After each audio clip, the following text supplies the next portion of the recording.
नमस्कार दोस्तों, दीपक online studies के यूट्यूब चैनल पे आप सभी का एक बार फिर से स्वागत है।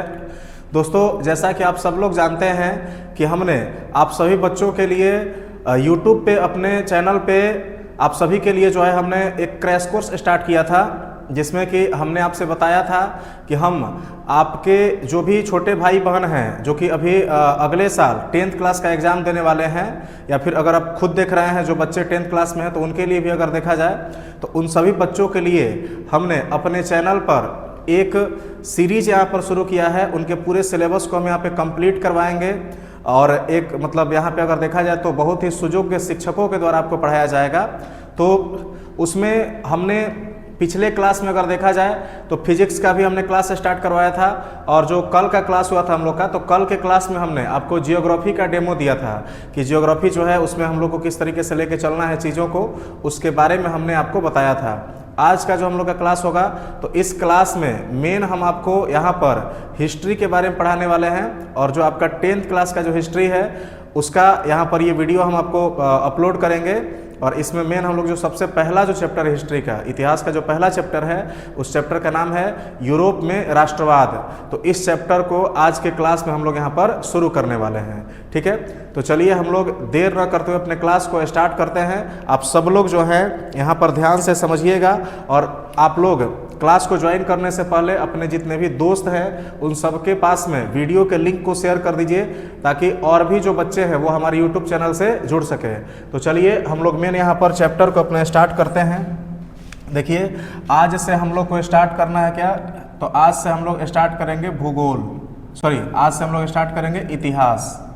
ठीक है, इतिहास हम लोग का मेन यहाँ पे स्टार्ट होने वाला है। और इतिहास की अगर बात करिएगा तो ये मेन आपका क्लास 10th का इतिहास है, और इसमें जो हम लोग का पहला चैप्टर है तो पहला चैप्टर का नाम हो जाएगा क्लास 10th का यूरोप में राष्ट्रवाद। ठीक है, यूरोप में राष्ट्रवाद, ये हम लोग का मेन यहाँ पर चैप्टर होने जा रहा है।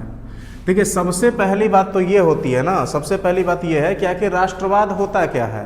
ठीक है, तो हम लोग यहाँ पर सबसे पहले समझते हैं, उसके बाद में लिखेंगे भी। देखिए, ध्यान दीजिएगा बाबू लोग, हम लोग को सबसे पहले समझना है कि भैया ये जो राष्ट्रवाद जिसको कहा जाता है, राष्ट्रवाद बोले तो जो नेशनलिज्म है, तो नेशनलिज्म या राष्ट्रवाद का मतलब क्या होता है, सबसे पहले तो ये समझना है। देखिए, इसमें जो है दो वर्ड है राष्ट्रवाद की अगर बात करिएगा तो राष्ट्रवाद में दो वर्ड है। एक आपका हो जाता है राष्ट्र और एक हो जाता है आपका वाद। ठीक है, राष्ट्र और प्लस में वाद, ये दोनों मिल करके और किसका निर्माण करते हैं, तो यहाँ पे राष्ट्रवाद का निर्माण कर देते हैं। अच्छा, देखिए, राष्ट्र जो है तो राष्ट्र का मतलब क्या होता है, तो राष्ट्र का मतलब कोई भी अगर देखा जाए तो कोई विशेष जो है आपका क्षेत्र होता है, कोई विशेष क्षेत्र होता है, या फिर कोई विशेष भूभाग होता है। ठीक ना, भूभाग होता है। अब देखिए, या ये भी कह सकते हैं कि कोई विशेष यहाँ पे राष्ट्र होता है। ठीक ना, तो कोई विशेष क्षेत्र, भूभाग या फिर राष्ट्र। अच्छा, वाद का मतलब क्या होता है, तो वाद का मतलब होता है लगाव या फिर प्रेम।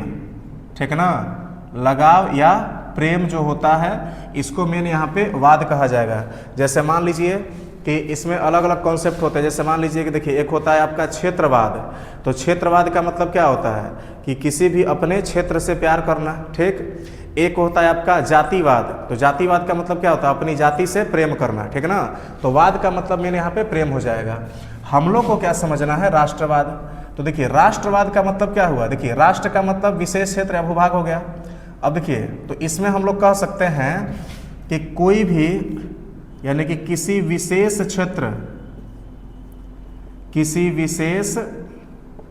क्षेत्र या फिर राष्ट्र या फिर जो देश है, देश में रहने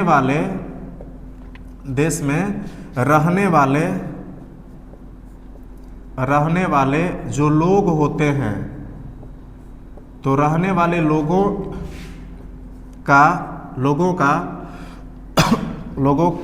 का या फिर लोगों में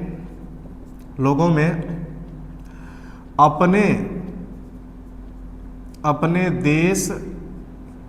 देश या फिर अपनी जो संस्कृति होती है, अपने देश या अपनी संस्कृति के प्रति जो प्रेम होता है, प्रेम की भावना, प्रेम या फिर जो लगाव होता है, तो उस लगाव की जो भावना होती है, तो लगाव की भावना को हम लोग क्या कहते हैं? तो लगाव की भावना को यहाँ पर मेन आपका राष्ट्रवाद कहा जाता है।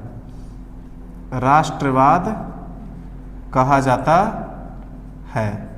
ये मेन आपका कॉन्सेप्ट हो गया कि राष्ट्रवाद है क्या। यानी कि हमने क्या बताया कि कोई भी देश है तो किसी भी देश में रहने वाले जो लोग हैं तो उन लोगों के द्वारा अपने देश के प्रति या अपनी संस्कृति के प्रति जो लगाव होता है, जो प्रेम होता है, तो उस लगाव या प्रेम को ही हम लोग राष्ट्रवाद या फिर नेशनलिज्म कह देते हैं। ठीक है। अब देखिए यहाँ पर एक सवाल आता है कि ठीक है, जो राष्ट्रवाद है ना, जो राष्ट्रवाद है, तो इस राष्ट्रवाद की अगर बात करिएगा कि ये जो राष्ट्रवाद होता है तो राष्ट्रवाद के प्रमुख तत्व क्या होते हैं? राष्ट्रवाद के प्रमुख तत्व कौन कौन से होते हैं कि राष्ट्रवाद जो है, राष्ट्रवाद कब माना जाएगा कि राष्ट्रवाद है?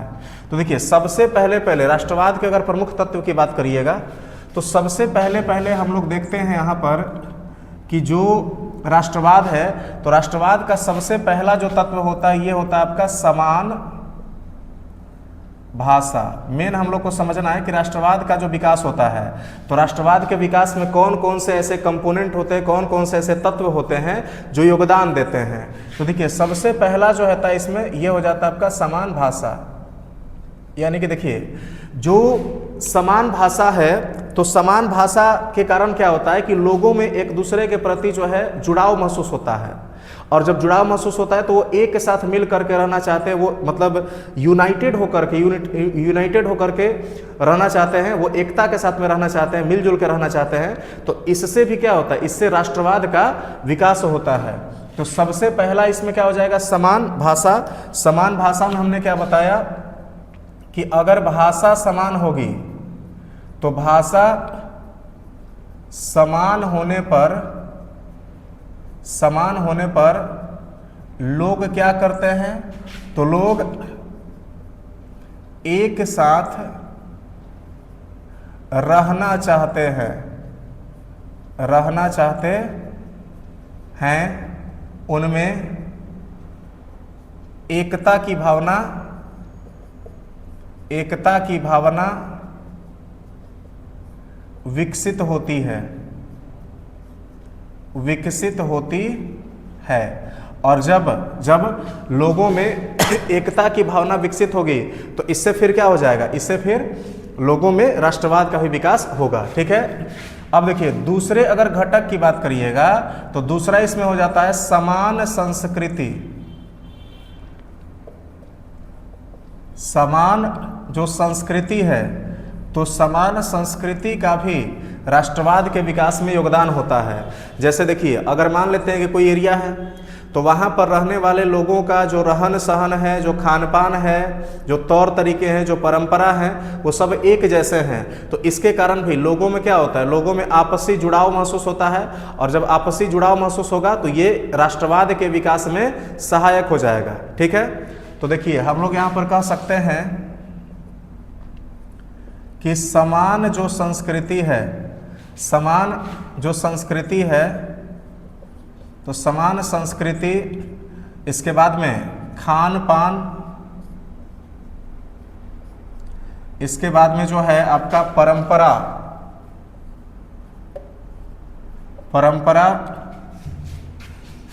के कारण जो लोग होते हैं तो लोगों में जुड़ाव महसूस होता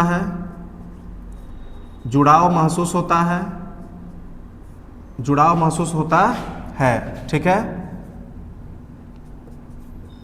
होता है जो कि आपका जो राष्ट्रवाद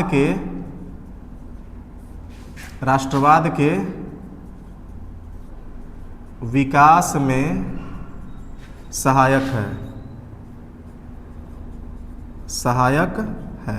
ठीक है, तो दो कंपोनेंट हो गए। अब सुनिए, तीसरे कंपोनेंट की बात करते हैं। तीसरा हो जाता है मेन आपका यहाँ पर अगर देखा जाए तो तीसरा यहाँ पर हो जाता है समान इतिहास।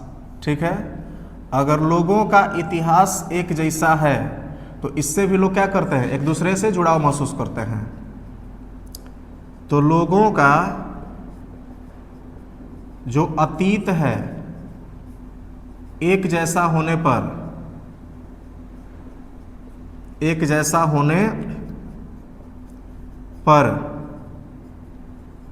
उनमें आपसी जुड़ाव होता है जो राष्ट्रवाद के विकास में सहायक है। राष्ट्रवाद के विकास में सहायक है। ठीक, यानी कि अगर एक जैसा इतिहास रहेगा तो लोग अपने आप को एक दूसरे से कनेक्ट कर पाते हैं, और कनेक्ट कर पाएंगे तो एक साथ मिलकर रहना चाहेंगे, और जब मिलकर रहना चाहेंगे तो इससे फिर क्या होगा, इससे फिर राष्ट्रवाद का विकास हो जाएगा। ठीक ना, मतलब अपने क्षेत्र के प्रति उनमें प्रेम की भावना का विकास होगा, और उसी को तो राष्ट्रवाद कहते हैं। अब देखिए, फिर इसके बाद में अगर देखा जाए तो अगला यहाँ पर जो कंपोनेंट होता है ये आपका हो जाता है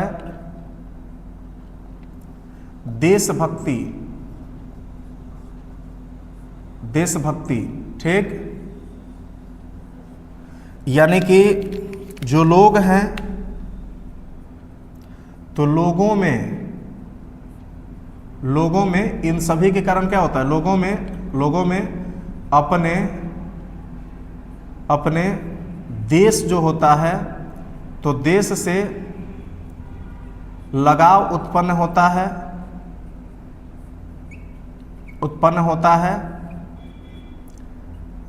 जिससे जो राष्ट्रवाद उत्पन्न होता है। तो ये भी एक हो जाएगा कंपोनेंट।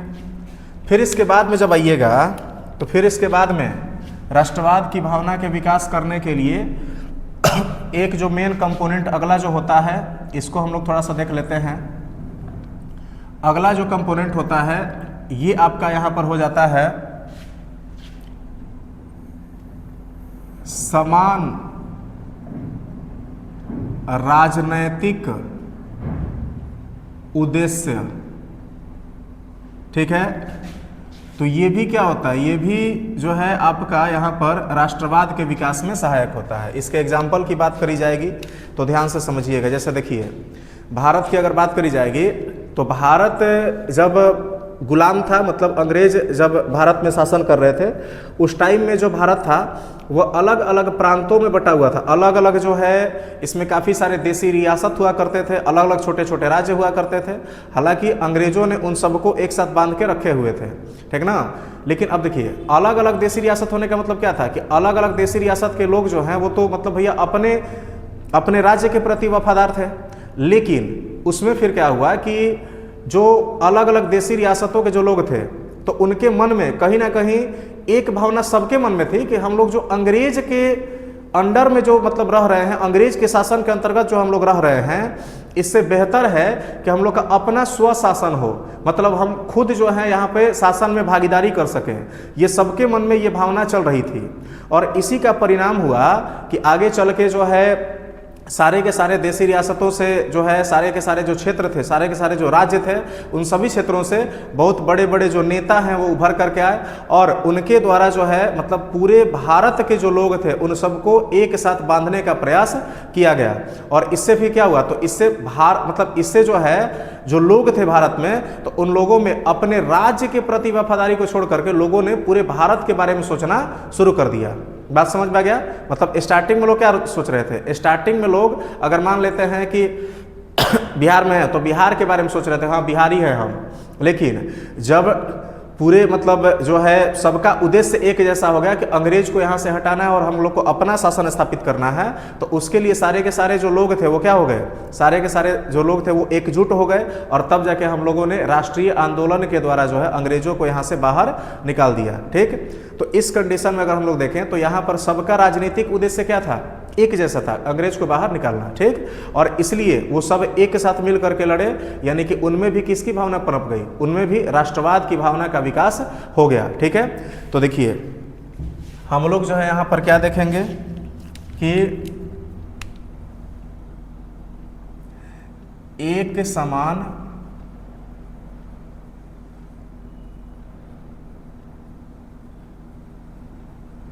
राजनैतिक उद्देश्य होने पर भी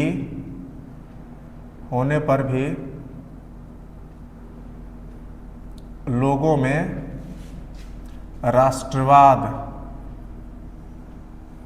की भावना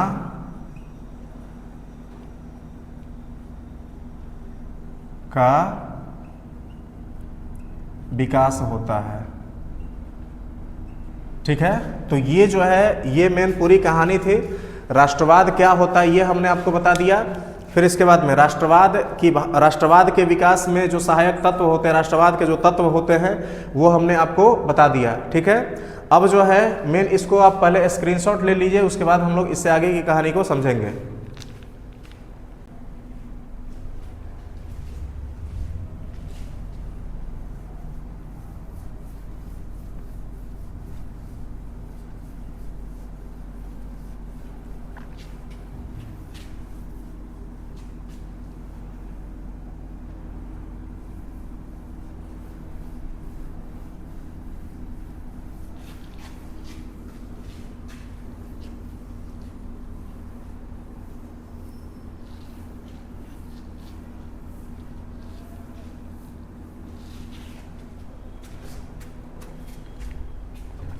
तो चलिए दोस्तों, अभी हमने आपको समझाया कि राष्ट्रवाद क्या होता है और दूसरा चीज हमने समझाया कि राष्ट्रवाद के कौन कौन से तत्व होते हैं। ठीक है, जो कि राष्ट्रवाद के विकास में सहायक होते हैं।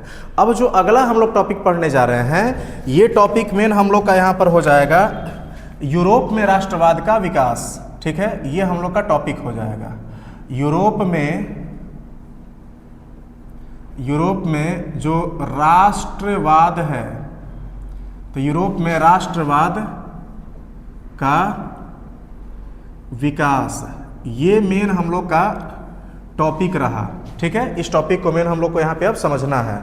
अच्छे तरीके से समझिएगा। देखिए, सबसे पहली बात ये है कि एक तो ये बात यहाँ पे समझना होता है कि जो राष्ट्रवाद का विकास यूरोप में हुआ पहली बार, तो वो मतलब कब से इसका शुरुआत माना जा सकता है। तो देखिए, अगर हम शुरुआत की बात करें तो राष्ट्रवाद की भावना का विकास कहीं ना कहीं अगर देखा जाए तो ये जब यूरोप में पुनर्जागरण हुआ, ठीक ना, तो पुनर्जागरण के दौरान ही लोगों के अंदर जो है तर्क क्षमता का विकास हुआ।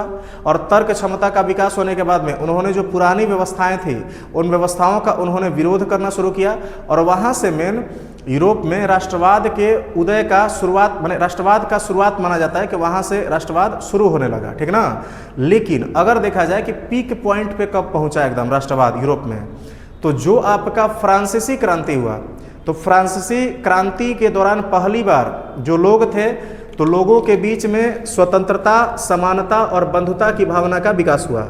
अब देखिए, जो अभी हमने इससे पहले आपको पढ़ाया किसके बारे में, राष्ट्रवाद के तत्व के बारे में, तो उसमें हर एक पॉइंट में हमने एक चीज़ जो है वो मेंशन किया था कि लोगों के बीच में जुड़ाव महसूस हो रहा था और तभी जाके राष्ट्रवाद का विकास हुआ। ठीक, यानी कि देखिए, जो स्वतंत्रता, समानता और बंधुता की भावना का विकास हुआ फ्रांसीसी क्रांति में, तो उसका यूरोप में राष्ट्रवाद के विकास में सबसे मेजर रोल रहा। ठीक है, जैसे देखिए, स्वतंत्रता की भावना, उसके बाद में समानता की भावना का जब विकास हुआ तो समानता की भावना के कारण लोग जो हैं वो एक दूसरे के बीच में, समानता की भावना होने के कारण लोग एक दूसरे के बीच में, उनके बीच में जुड़ाव महसूस होने लगा। ठीक है, और इसके कारण अगर देखा जाए तो जुड़ाव जब महसूस हुआ तो फिर मतलब कहीं ना कहीं बंधुत्व की भावना का विकास हुआ उनके बीच, मतलब लोग एक दूसरे के साथ में मिल करके रहना सीखे। और इसके कारण जो है उनमें एकता का विकास हुआ, राष्ट्रीय एकता का विकास हुआ। और राष्ट्रीय एकता के विकास होने के कारण ही जो लोग थे तो लोगों में पहली बार जो है मतलब अपने क्षेत्र के प्रति प्रेम देखने को मिला, जिसे वहाँ पर राष्ट्रवाद माना गया। ठीक है ना। तो देखिए हम यहाँ पे कह सकते हैं कि यूरोप में जो राष्ट्रवाद का विकास हुआ, इसमें सबसे पहली बात कि यूरोप जो है तो यूरोप में राष्ट्रवाद का जो विकास हुआ तो राष्ट्रवाद का विकास पुनर्जागरण के काल से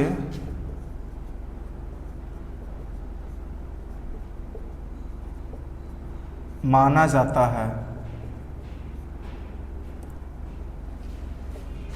जब लोगों ने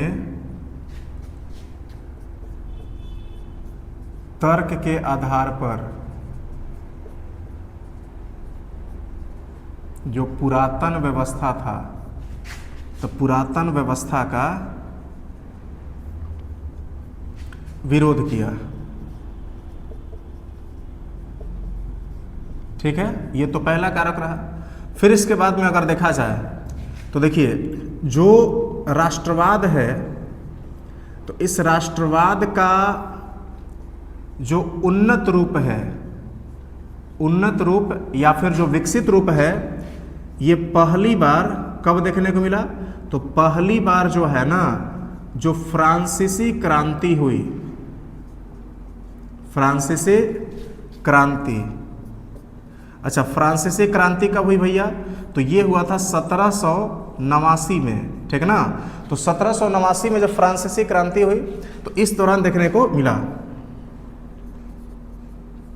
दौरान देखने को मिला,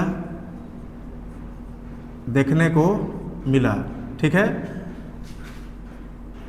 जिसमें पहली बार किसका विकास हुआ? तो पहली बार लोगों के बीच स्वतंत्रता, फिर इसके बाद में समानता तथा बंधुता की भावना का विकास हुआ।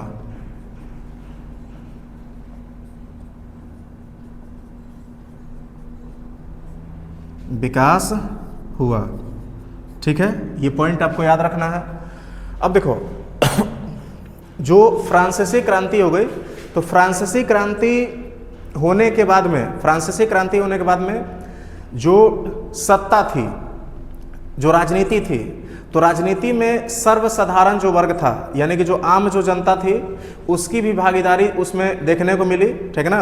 और इसके कारण जो है लोगों में एक भावना का विकास हुआ कि मतलब हम जो हैं हम अपने देश के प्रति प्रेम रखें। उससे पहले क्या था? राजा का शासन था, तो लोगों का रिस्पॉन्सिबिलिटी राजा के प्रति होता था, लेकिन अब जो है अब उनका रिस्पॉन्सिबिलिटी किसके प्रति हो गया? वो अपने मतलब देश के प्रति उनके अंदर रिस्पॉन्सिबिलिटी आ गई। तो इसे मेन जो है यहाँ पर राष्ट्रवाद के विकास के रूप में देखा जाता है। ठीक है ना। तो देखिए यहाँ पर हमने क्या बताया कि जो राजनीति है, तो राजनीति इसके बाद में कहाँ आ गई? तो राजनीति जो है ये अभिजात्य वर्ग। अच्छा, अभिजात्य वर्ग का मतलब क्या हुआ भैया? तो जो उच्च वर्ग था, तो ये अभिजात्य वर्ग से सर्वसाधारण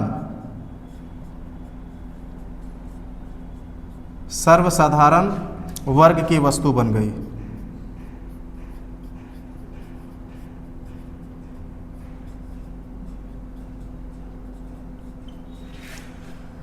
इसके बाद में अगर देखा जाए तो आपको समझना है कि फ्रांसीसी क्रांति हो गई, लोगों में स्वतंत्रता, समानता और बंधुता की भावना का विकास हो गया, और इसके कारण यूरोप में राष्ट्रवाद को पहली बार देखने को मिला।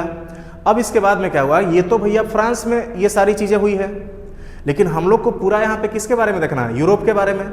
तो देखो, जिस स्वतंत्रता, समानता और बंधुता की भावना के कारण फ्रांस में राष्ट्रवाद देखने को मिला, फ्रांस में अपने देश के प्रति लोगों में प्रेम देखने को मिला, इसी भावना का जो प्रसार है वो फ्रांस का ही एक शासक हुआ जिसका नाम था नेपोलियन बोनापार्ट। ठीक है, तो नेपोलियन बोनापार्ट ने क्या किया कि वो एक शक्तिशाली राजा था और उसने पूरे, अगर देखा जाए तो पूरे यूरोप का अपना अभियान शुरू किया। ठीक, और वो जिन जिन देशों में गया तो वहाँ पर उसने फ्रांसीसी क्रांति के जो आदर्श थे उन आदर्शों को फैलाया। मतलब उन जहाँ भी गया नेपोलियन बोनापार्ट वहाँ पर स्वतंत्रता, समानता और बंधुता की भावना का प्रसार किया और इसके कारण वो जिन जिन क्षेत्रों में गया वहाँ पर भी लोगों में राष्ट्रवाद की भावना उत्पन्न हुई और उनमें अपने देश के प्रति लगाव उत्पन्न हुआ। ठीक है, तो हम लोग यहाँ पर ये लिख सकते हैं कि जो नेपोलियन है, तो नेपोलियन के जो अभियान हुए, नेपोलियन के अभियानों का भी राष्ट्रवाद के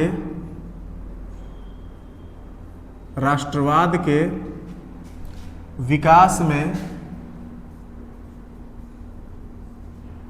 राष्ट्रवाद के विकास में योगदान रहा। कैसे भैया? तो ध्यान देना है, नेपोलियन जिन देशों में गया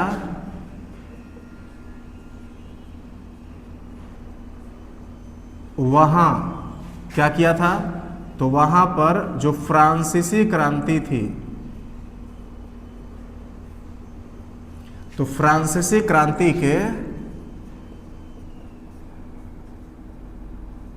आदर्शों को प्रसारित किया। ठीक है ना, फ्रांसीसी क्रांति के आदर्शों को प्रसारित किया जो राष्ट्रवाद का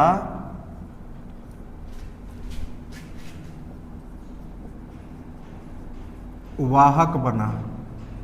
ठीक ना, मतलब फ्रांसीसी क्रांति के जो आदर्श थे, स्वतंत्रता, समानता और बंधुता, ये जो आदर्श थे, इन आदर्शों का जिन जिन देशों में नेपोलियन के द्वारा प्रसार किया गया वो जो देश थे उनकी जनता में भी कहीं ना कहीं राष्ट्रवाद की भावना विकसित हुई। ठीक है, तो ये मेन यहाँ पर हम लोग देखते हैं। अच्छा देखो, ये तो एक पॉजिटिव इम्पैक्ट रहा नेपोलियन का।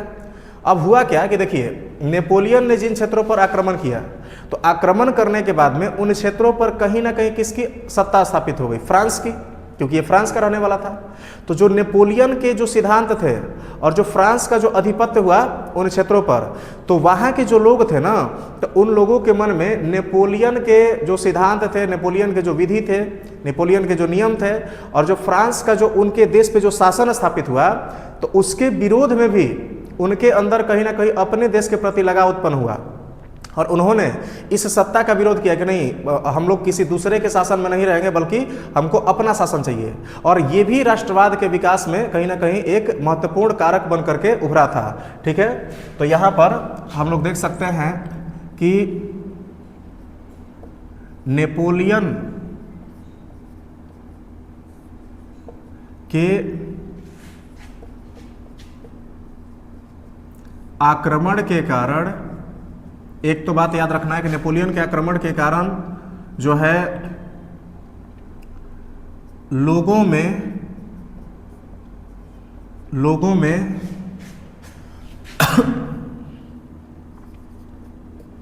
फ्रांसीसी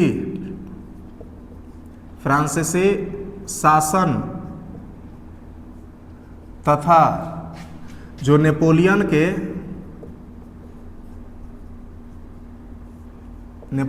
जो सिद्धांत थे, तो इसके विरोध भी के खिलाफ भी विरोधाभास उत्पन्न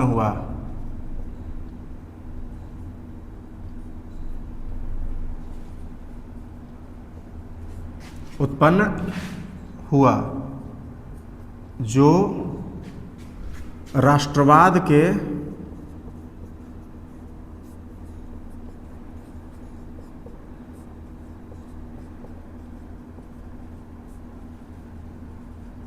विकास में सहायक हुआ। ठीक है, अब देखो जो नेपोलियन के आक्रमण हुए थे ना,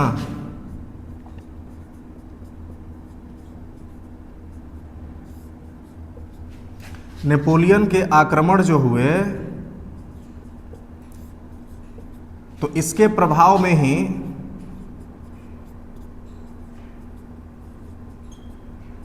एक था आपका जर्मनी और इटली,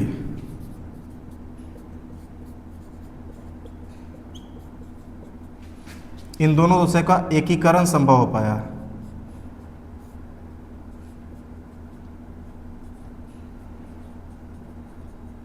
ठीक है, तो ये पूरी की पूरी कहानी थी। इससे आगे की चीज़ों को हम लोग अगले क्लास में देखेंगे। फिलहाल इतना चीज़ आप नोट कर लीजिए और इसका स्क्रीनशॉट लीजिए, और इसके बाद जो है हम लोग आगे की जो चीज़ें हैं वो अगले क्लास में देखेंगे, और इससे आगे की कहानी जो मेटरनिक युग वगैरह है उसके बारे में हम लोग अगले क्लास में पढ़ेंगे। तो चलिए मिलते हैं अगले क्लास में। धन्यवाद।